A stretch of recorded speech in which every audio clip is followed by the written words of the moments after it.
Senior صحافی اور تجزیہ کار حامد میر کے مطابق نشہ کوئی بھی ہو انسان کے لیے اچھا نہیں ہوتا۔ سب سے برا اقتدار اور طاقت کا نشہ ہے۔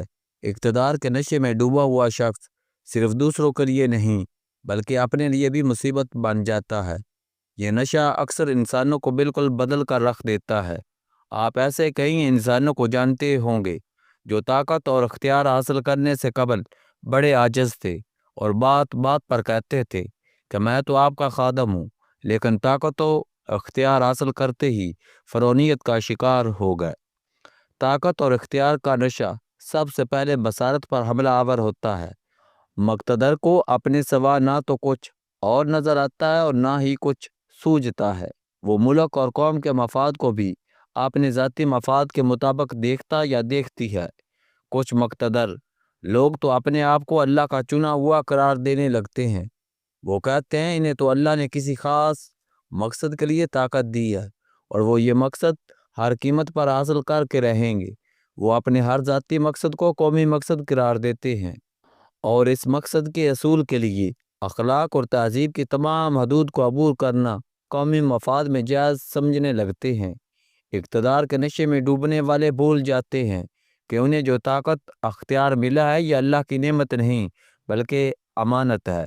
امانت تو انسانوں کو آزمائش میں ڈال دیتی ہے، لیکن اقتدار کے نشے میں ڈوبے ہوئے شخص کو اکثر خوشامدی گھیر لیتے ہیں۔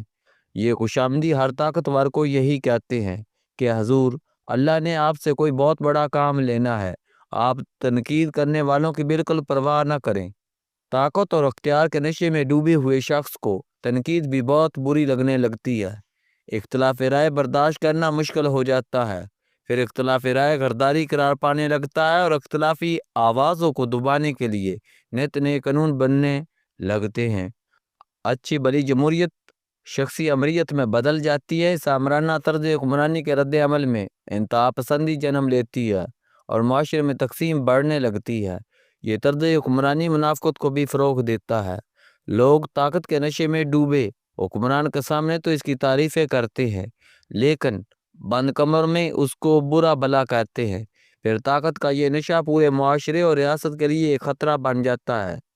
کسی سرکاری دفتر میں ایک چھوٹے سے صاحب بہادر کے دروازے کے باہر بیٹھا ہوا چپڑاسی بھی رکا اندر لے جانے کے اختیار کو اپنا ذاتی مفاد کے مطابق استعمال کرنے لگتا ہے۔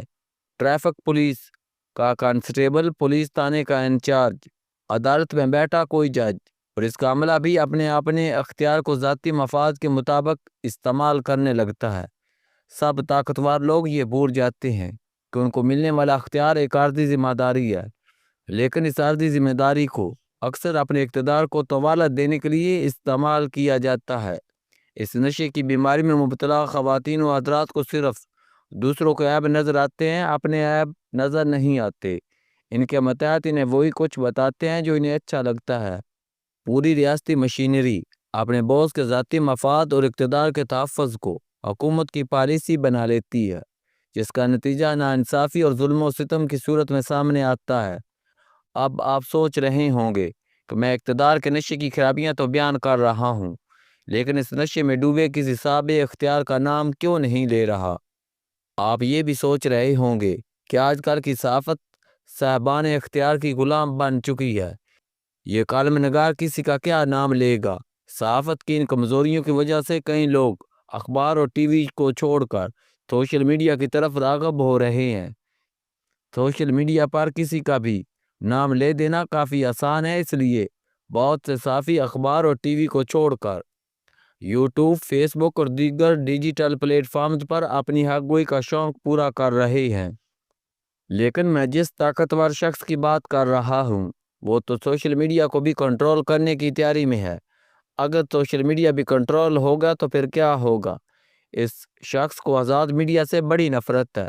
یہ شخص اخبارات اور ٹی وی چینلز کے نام لے لے کر انہیں برا بھلا کہتا ہے۔ طاقت کے نشے میں ڈوبا ہوا یہ شخص صرف آزاد میڈیا کے لیے نہیں بلکہ عالمی امن کے لیے بھی خطرہ بن چکا ہے۔ یہ طاقتور شخص امن کا نوبل انعام حاصل کرنے کی خواہش رکھتا ہے، لیکن اس کا ہر عمل امن کے لیے خطرات پیدا کرتا ہے۔ آپ کو سمجھ نہیں آئی تو میں تمام خطرات مول لے کر اس شخص کا نام بھی لکھ دیتا ہوں۔ میرا اشارہ امریکہ کے صدر ڈونلڈ ٹرمپ کی طرف ہے، جو نہ صرف خوشامد پسند ہے بلکہ خود پسند بھی ہے۔ اقتدار کے نشے میں ڈوبے ہر طاقتور انسان کی طرح ٹرمپ کا غصہ بھی بڑا سمجھدار ہے۔ آپ سوچ رہے ہوں گے کہ غصہ تو غصہ ہوتا ہے، غصہ سمجھدار کیسے ہو سکتا ہے؟ طاقتور لوگوں کا غصہ واقعی بڑا سمجھدار ہوتا ہے۔ یہ غصہ صرف کمزوروں پر برستا ہے۔ امریکہ کے صدر ڈونلڈ ٹرمپ کا غصہ ایران اور وینزویلا پر تو برستا ہے، لیکن چین اور روس پر برتنے کی ہمت نہیں رکھتا۔